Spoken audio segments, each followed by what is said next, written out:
biyya gallee manuma sanatti deebi'uuf tikeetii darsu malsii yeroo madaamiin keenya nuu murtu jechuudha.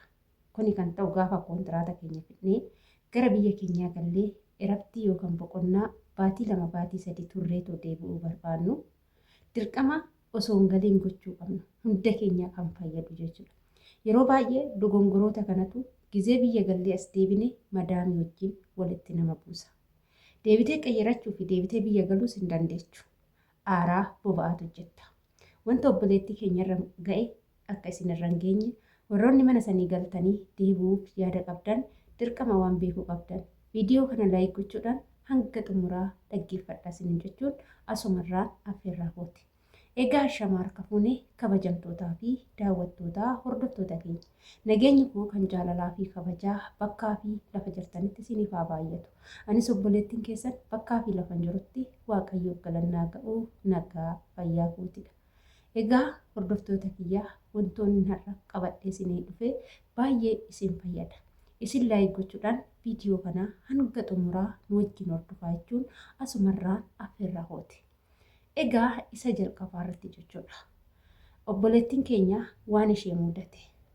Ishiinis akka nama kamittuu gola madaamii waggaa 2 hojjettee erga xumurteen boodatti gara biyya ishii galtee deebi'uuf murtee godhatte. Egaa madaamii ishiitiin asumattan deebi'aa tikeettii darsoo malsii naamurii nan deebi'aa jette. Madaamis akkuma ishiin jetteenitti tole jettee madaamiin eeyyama boqonnaa baatii 2 wajjin tikeettiin murameef. Gara biyya ishii galtee baatii 2 erga xumurteen boodatti manuma sanitti deebite. Egaa jalqaba waggaa 2 xumurteerti. Kontiraata ishii fixxeerti. Amma fedhaan mana sana hojjechaa jirti. Beekaa dirqama kan qabnu gola tokkotti nu baatii 2 amata 2 jechuudha yookaan waggaa 2. Waggaa 2 keenya erga fixneen boodatti garuu dirqama beekuu qabna. Osoo hiqaaman keenya hin hojjechiifamin. Erga hiqaaman hojjechiifamee garuu ammas dirqama qabda. Sigalee isaan maallaqa isaanii baasanii si hojjetu waan ta'eef ati dirqama isa kana osoo hin sirreeffatin ni galta ni deebita yoo ta'e dirqama hojjetta jechuudha. Inni kun kan sirraa'u qabu yoomidha hiqaaman osoo hin hojjechiifamin dura. Osoo nan dabaladhattee qaxxaltee hin haaromsiin dura jechuudha. Inni kunis maalidha gara mindaa keessaniiti. Egaa obboleettiin keenya kuni waa'ee biyya galuu ishee malee waa'ee mindaa ishee madaamii ishee wajjin hin haasofne. Isinii galee kan ishiin hojjettu Dubaay Imaaraatii keessa. Isinii galee kan ishiin hojjettu diraama 1,000dha. Mana madaamii manni ishee guddaadha hojiin baay'ee ulfaataa. Kan ishiin ittiin hojjettu garuu 1,000. Sababni ishiin 1,000 hojjettuuf afaan hin beektu haarawaa turte jechuudha. Garuu namni tokko immoo gizee jalqaba dhufe afaan yoo hin beekne erga amata 2 xumure afaanis hin beekaa hojiis hin danda'a. Afaan illee yoo wallaaletti xiqqoodha malee ni beektaa jechuudha. Hojiis ni baratta. Erga amata 2 xumurteen boodatti Saa'udiis haa ta'u Dubaayis haa ta'u iddoo biraas haa ta'u mindaa jalqaba hojjettisaniin hojjechuu qabdu. Amma fakkeenyaaf galteetoo fakkeenyaaf Dubaayii galtee Saa'udii yoo dhufte afaan beekta hojii dandeessa yoo ta'e keessattuu nyaata dandeessa yoo ta'e 2,200 ganamaan deebita. Yoo Dubaayis ta'e immoo nyaata hojjetta hojii dandeessa taanaan afaan beekta taanaan 2,200 ganamaan deemta. Ni galee innaa isheen tuni waa'ee mindaa isheetti hin dubbanne galtee deebi'uu qofaadha. Galtee erga deebiteen booda garuu hojii ishee qaxxaltee hojjette ji'a guutte gaafa mindaan ishii kennamuuf minduma jalqabaa san isuma fakkaataa santuu qarshii 1,000 birrii Dubaayitu kennameef. Madaamii maaliifi mindaan koo naa dabalamuu qaba. Akkamitti mindaa wal fakkaataa naaf kennitu. Ani waggaa 2 simbirate xumureen jira silaa amma ani mindaa dabalataan barbaada waan ta'eef naa dabalii jetteen. Jennaan ani siif hin dabalu. Gizee biyya galtus waa'ee mindaa natti naasofne. Mindaa naa dabalii yookaan naan dabaliin hin jenne. Ani waa'ee mindaa natti haasoftee jette ani mindaa kana ol kaffaluu waan hin dandeenyeef sarraatenyaa biraan fidadha malee siif hin hojjechiisu. Mindaan jalqabaa waan siif ta'eef kanaaf mana kanatti deebite waan ta'eef ani mindaa kanaa olii siif hin kaffaluu jetteen. Kuni rakkoo eenyuti rakkoo kan keenya. Wanta jalqaba dubbatannee yoo ta'e hojjenna yoo ta'u baate iddoo biraa deemna ayidoonti keer ofitti amana kaleechallee har'allee kanan siniin jedhu ofitti amana iddoo biraa yoon deeme hojjechuu nan danda'a jedha.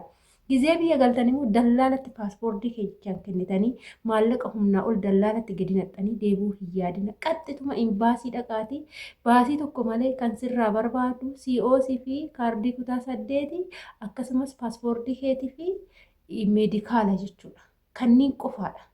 Saniin boodatti wantati maallaqatti baastee maallaqaan biyya arabaa dhuftu hin jiru. Innaa kanaaf madaamiin takka mindaa keessiif hin dabaluu kanumaan hojjetta yoo sii ta'e taa'e yoo sii ta'u baate dhiise yoo siin jette galuu filadhaa. Indoo mana sanirraa immoo yoo cubbuu osoo hin godhin mana sanii baata waan gaariitu si naggaadhama. Isaan duratti garuu kontiraata keessan waggaa lamaan keessa yoo xumurattan madaamonni hedduun mindaa hin dabalu jedhu. Erga mindaa isaan siniin dabaluu hin dandeenye isinis immoo mirga keechan mana san dirqama hojjechuu hin qabdan. Iddoo biraa deemtanii iddoo gaarii siin ga'ee badaa siin ga'ee carraadha bakka wanti hundi carraadha jechuudha. Akka amantaa qabdaniif waaqatti amantan kadhachuu qofa kan isinirraa barbaachisu. Isheen tuni waan mindaa gizee galtutti hin dubbanne waan ta'eef madaamiin gigim jettee mindaa dabaluu fi didde jechuudha. Yeroo kanaa namichi yookaan immoo jaarsi madaamii gizee madaamii fi sarraateenyaan kun tacaqaacaqan dhaga'ee booda madaamii isaa dhokatee dhufeetti ani birrii 200 irra siifan godha. Gizee mindaan keessii kaffalame ani immoo dhossee 200 siifan kenna. Hin aariniti hojiin kee gaariidha waan ta'eef hojii kee hojjedhu. Madaamitti garuu hin himini birrii kana dhossaadha nasii kenna jedhee sarraateenyaa kana imimmaan ishee akka ishiin haqattu ishee taasise. Maaliif jennaan galuuf hin dandeechu. Maaliif tikeettiin ittiin galtu kan murame ittiin deebitu kan murame maallaqa guddaadha. Darsoo malsiin maallaqa guddaadhaan murama. Galanii deebi'uuf tikeetti birrii guddaadhaan muru jarri. Isarratti immoo hiqaaman kan hojjechiifamu birrii guddaadha. Takka hiqaaman hojjechiifame taana dirqama hojjetta waan ta'eef humaa gochuu hin dandeechu. Jalqaba waa'ee mindaa keetii kan furmaata itti laachuu dandeechu osoo hiqaaman kee hin haaromiin. Erga waggaa 2 fixxee osoo hiqaaman kee hin haaromiin osoo hin haaromsiin dhimma mindaa keetii sirreeffachuudha. Yoo sanumaan hojjetta yoo sin jette yoo ati fedhii taa'umaa qabaatte taa'uu ni dandeecha. Yoo fedhii taa'umaa hin qabaanne garuu dirqama hin qabdu jechuudha.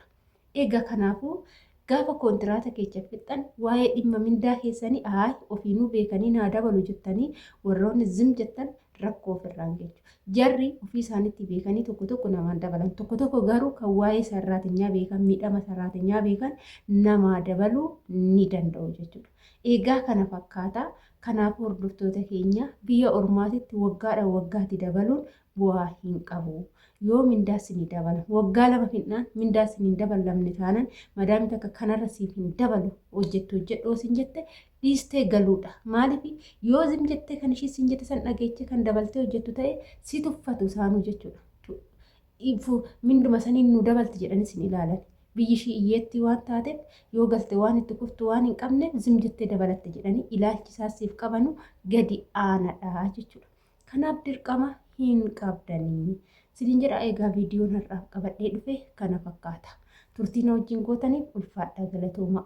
Mana kana laayik sheer gochuudhaan gara maamila keenyatti dabalamaa sinin jechuun asumarraan affeerraa kootii turtiin wajjin gootaniif ulfaadhaa galatooma turtii gaarii siniif